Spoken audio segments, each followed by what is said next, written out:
Hey, what about you? It's nice to see you again, and thanks for coming back to the channel. We've took a wee jolly up into the Mourne Mountains here, and we're heading towards Annalong Wood. We're not staying the night or anything.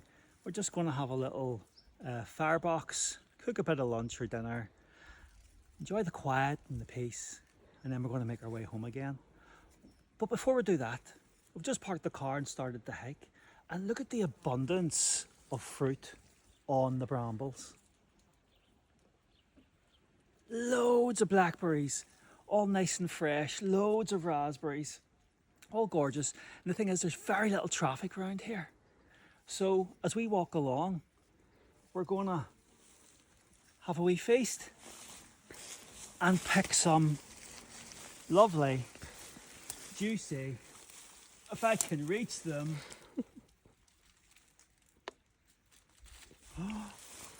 blackberries. Look at this. Gorgeous. Come on.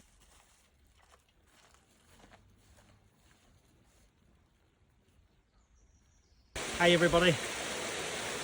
We've taken a walk from the main gates and walked about a mile or so up the path, picking loads of blackberries. Loads of blackberries. We'll get them home and get them frozen. Anyway, look, this is the Binyan Tunnel. I don't know if you're familiar with the story of it, but it's up here. If you ever find yourself in these parts, I'm going to butcher this totally, but the story sort of goes something like this. 1923, something like that, they needed more water. I think it was for Belfast. And the water coming down through the mountains, they needed to redirect it into the reservoir here. And they had two engineering teams. One started at this end, and the other engineering team started at the other side, 3 miles away or 3k away on the other side of the mountains. And they tunneled, and the plan was to meet each other in the middle so that they could direct the water from here right on through Binyan and into the reservoirs that are there, so then they could feed the water on down into Newcastle and Annalong and Belfast and on so forth. Sorry, the midges are eating ahead of me here. And it took them quite a few years, and I think they were held up by sand in the middle of the mountain. They came across a load of sand, and you know what sand's like. Every time you scoop a bit away, more falls in. Well, so you can imagine that on the scale of these mountains. Anyway, it took them 6 years or so. And when the engineering team 1 met with engineering team 2 in the middle, 6 years of drilling and mining and digging, and they were only that much out, something like 6 inches out. Now, to me, that's an incredible feat for 1920. But we shouldn't underestimate these people. We absolutely shouldn't. So you can see, if you have a wee look here, you see the water coming down the stream. It pools here, and there's some lovely wee brown trout actually in this section, and you can see them taking flies and stuff. Lovely, lovely. And so the water comes under the sluice here. If you come with me over here, you'll see where it actually goes into the tunnel. Come on over, have a wee look. And so you can see the timestamp there, 1952. And there's the entrance to this side of the tunnel. And if the water wasn't running, you could walk it. You could walk right underneath, right through the mountain, and come out the other side. Obviously, people have tried to do that. Hence, they've had to put these big bars on for keep the public safe. Made it up into Annalong Wood, and we're just here for the day, aren't we? Yeah. Yeah. And This is just what we call a wee dummy run. Just to come up for the day and have some food over some flames. A little barbecue. Wild style, morn style. Keeping the midges away. If we could keep the midges away, we're getting eaten alive. But what we were really going to say was, sometimes for the outdoors types of you that are watching, you don't always need a lot of skill, you know, and you don't always have to spend the night and you're in the wilderness. Sometimes it's just enough to come up for the day, you know, and spend a few hours, have some food. Oh, the midges. And in our case, have some veggie burgers, and we picked those raspberries. We picked the whole way up. And we made tea. we made raspberry tea, and we picked the raspberries fresh. And we didn't have much of that was the dessert and the tea, so it was good. But I suppose the gist of what we're saying is sometimes just a day trip is enough, you know. We've been trying to get away for a wee bit longer, but just with commitments and work and life and appointments, and it just hasn't happened. And it can be tricky to slot it in and make time for it, you know. Even though we've both been off work for a full week, we still were like, when are we getting away? When are we getting into nature? When are we doing this? Because the plan was we were going to stay overnight. That's right. And we just don't have the time. As some of my friends can vouch for, you know, I haven't seen you in ages. So sometimes just to get away for a couple of hours and set up a wee camp or whatever, just to catch ourselves, isn't it like? Just to catch ourselves and just press pause so we can actually breathe. And, you know, sometimes, as you know well, life is like that, you know. You're working and you've got your routine, and then you put things off on the back burner or to the side, and you're just like, well, I'll get to that. And the pile gets bigger and bigger and bigger, and then you're off work, and it's like, right, now I gotta tackle this pile of stuff and appointments and be at places and see people, and those are all signs of a healthy life.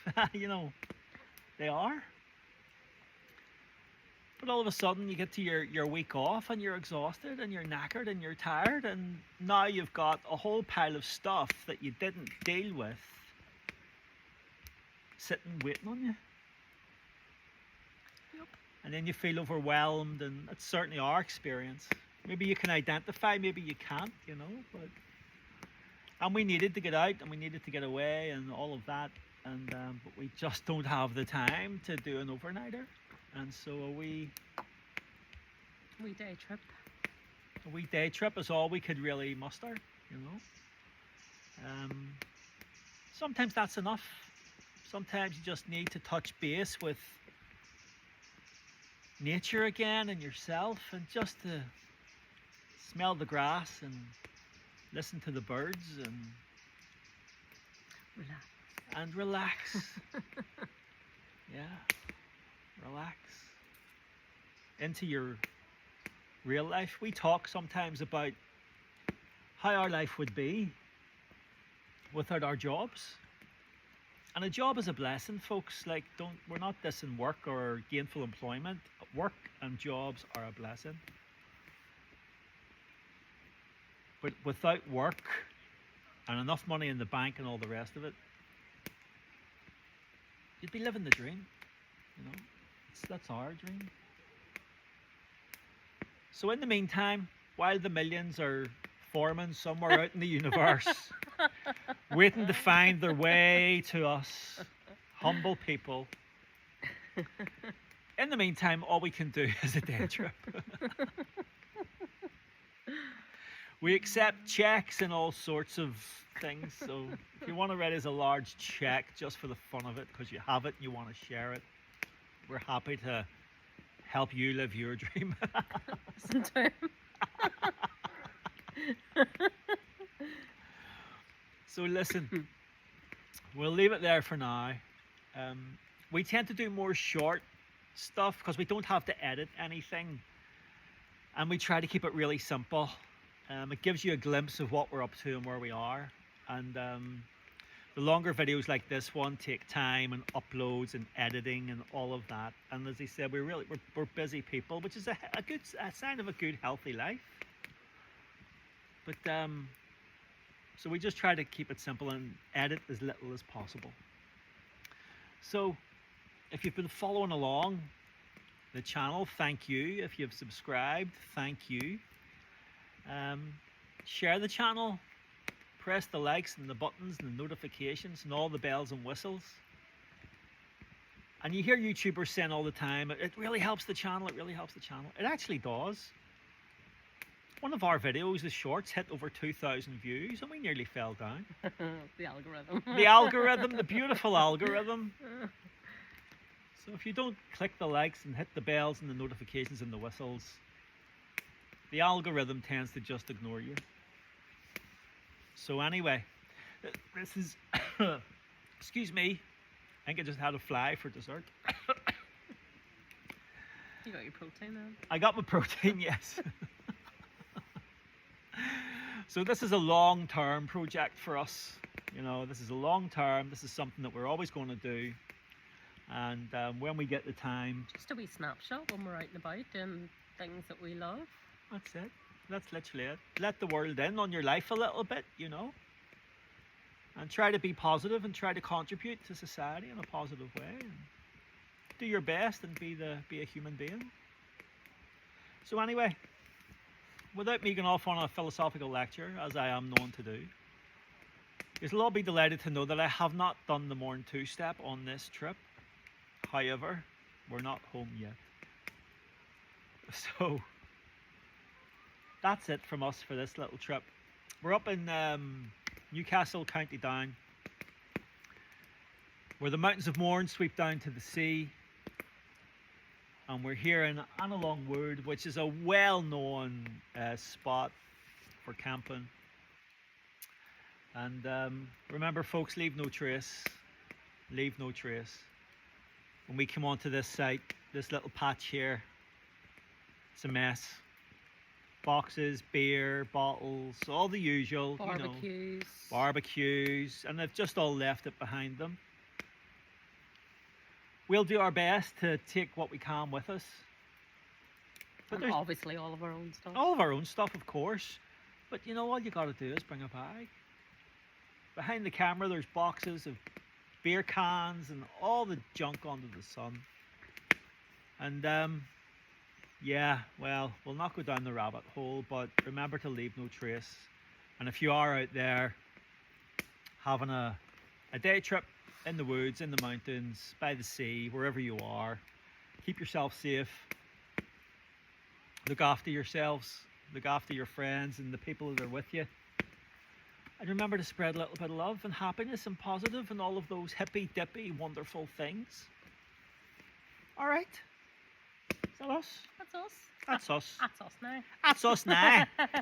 As a way. You'll only get it if you're from Northern Ireland. You'll only get it if you're from Northern Ireland. And the other one is, that's wee buns. Wee buns. Nice wee trip. Wee buns. Happy days. That's us now. Here's me. Wah. What about you? Right, that's enough. All right, we're signing off. See you later.